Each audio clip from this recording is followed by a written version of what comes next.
संदेश जी पंजाब से। राधे राधे राधे महाराज जी। महाराज जी आपके चरणों में कोटि कोटि प्रणाम।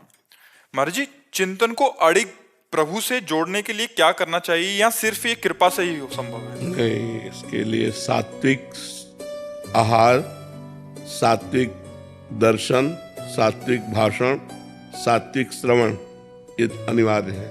जैसे हमारा भोजन है वो सात्विक होना चाहिए, तनिक भी अपवित्रता नहीं होनी चाहिए, तब हमारा चिंतन भगवान से जुड़ेगा। पेय पदार्थ सात्विक होना चाहिए। हमारा दर्शन जैसे मोबाइल में है या बाहर है सात्विक होना चाहिए। अगर हम गंदा दर्शन करते हैं मोबाइल में या बाहर गंदा भाव रखते हैं तो फिर भजन नहीं होने वाला। हमारा खान पान सही होना चाहिए, हमारा देखना सही होना चाहिए, हमारा सुनना सही होना चाहिए, हमारा बोलना सही होना चाहिए। इनका भजन में बहुत योगदान है। देखो हम पर कृपा तो हो चुकी है, अगर कृपा न होती तो मनुष्य शरीर न मिलता, मनुष्य शरीर मिलकर के हमको साधु संग न मिलता।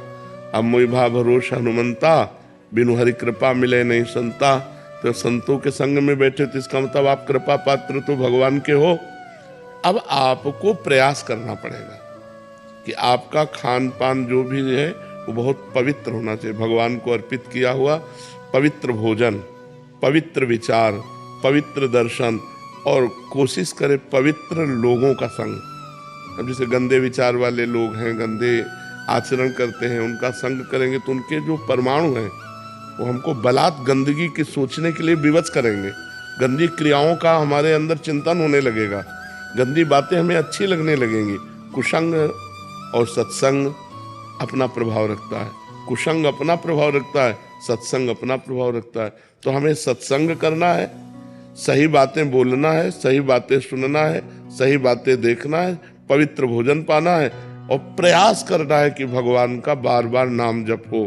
फिर आप देखो आपकी उन्नति हो जाएगी अध्यात्म में। अब गंदा भोजन, गंदे विचार, गंदा दृश्य जो मन आया और टीवी में देख लिया, मोबाइल में देख लिया, वो चिंतन हमारे अंदर जैसे सीसी कैमरा होता है ना, वो सब कवर करता रहता है, बिना खींचे खींच जाता है। ऐसे ही मन में भगवान की तरफ से सीसी कैमरा है, वो जो देखता है, जो सुनता है, जो बोलता है वही सब खींच लेता है। और जब आप भजन में बैठोगे तो वही सब दिखाएगा आपको। तो लगता है यार भजन के पहले तो इतना गंदी बात नहीं आती थी, जब हम भजन करने लगे तो कितनी गंदी बात आती। तो हमको अपने सीसी कैमरे के सामने गंदी बातें नहीं लानी, गंदे दृश्य नहीं सोचना, गंदी क्रियाएं नहीं करना, तब भजन मार्ग बड़ा पवित्र मार्ग है। देखो आपका शरीर पवित्र, आपका वस्त्र पवित्र, आपके विचार पवित्र, तो परम पवित्र भगवान का भजन बनेगा। ऐसे भजन में कहाँ रुचि हो पाएगी।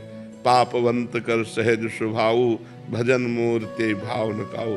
मनुष्य जीवन मिला है ऊंचाई पर चढ़ने के लिए, क्योंकि 83,99,999 योनियों में सबसे ऊंचाई पर है, टॉप पे ये मनुष्य देह।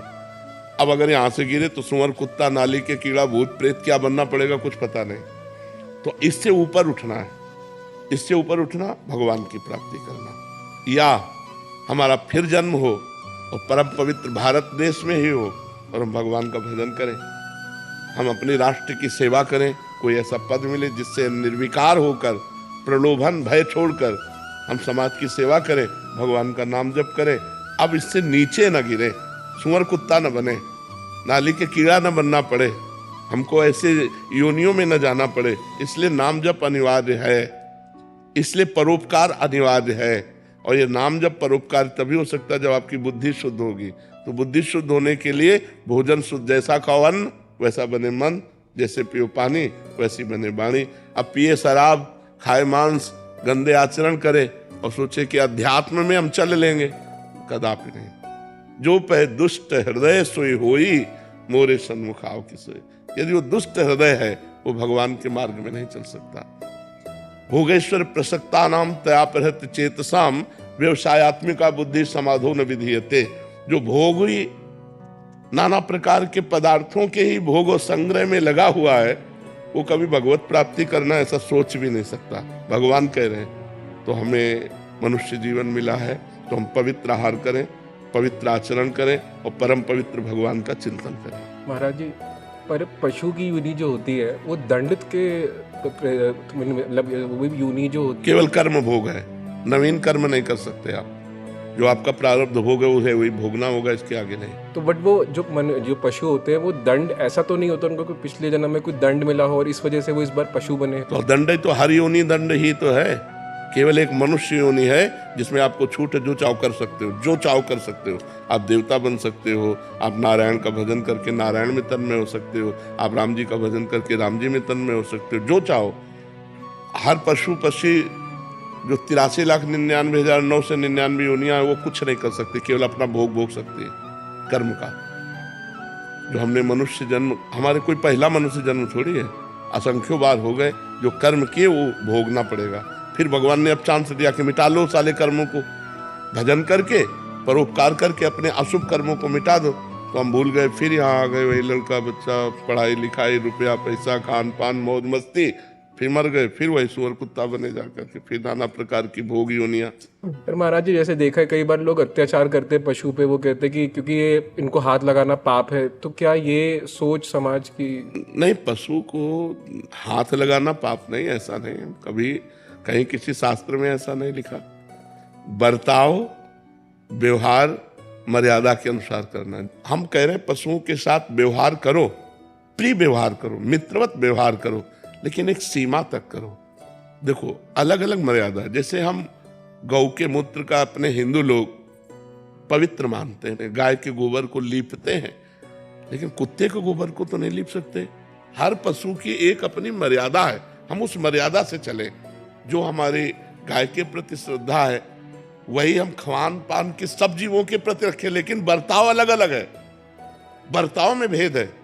तो हमें लगता है कि पशुओं से प्यार करें, पर मर्यादा के अनुसार करें।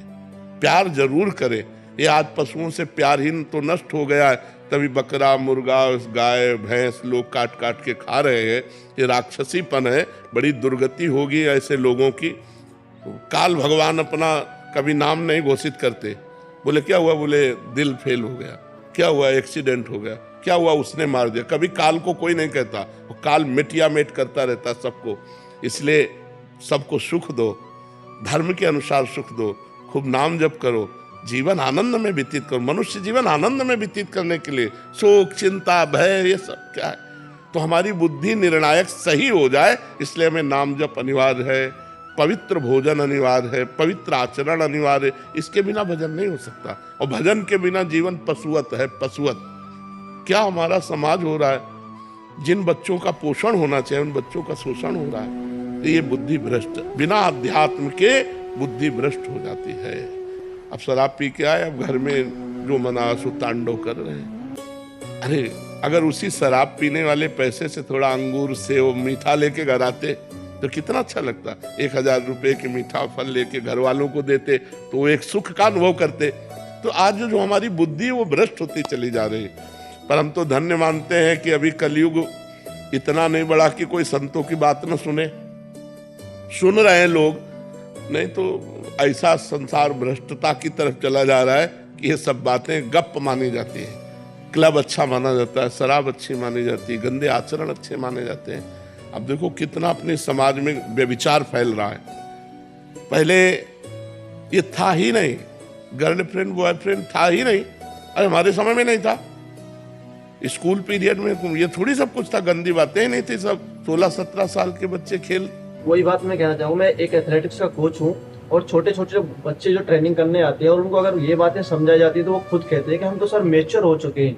वो 13-13 साल की लड़कियों को अगर ये चीजें हम समझावें कि इन चीजों से दूर रहो, तो वो कहती है सर हम तो मैच्योर हो चुके हैं। मैच्योर मतलब हम इसके योग्य हो चुके हैं, हम समझदार ज्यादा हो चुके हैं। उसका मतलब ये है। तो समझदारी का मतलब अपना नाश करना। देख लो बुद्धि कैसे। समझदार तो वो है कि हम दोस्त बनाए, दोस्त को पहचाने। दोस्त कौन है? जो हमारे जीवन को उन्नति की तरफ पहुंचाए, जो हमारे जीवन को पतन की तरफ ले जाए, उसे दोस्त नहीं कहते। सुपथ मार्ग में चलाने वाला कुपंथ से हटाकर जो उन्नति की तरफ बढ़ाए उसे दोस्त कहते। कुपथ निवार्य सुपंथ चलावा। और यहाँ कुमार्ग हमारे दोस्त हो तो ये खाओ नहीं, हमारी तुम्हारी दोस्ती नहीं। हाँ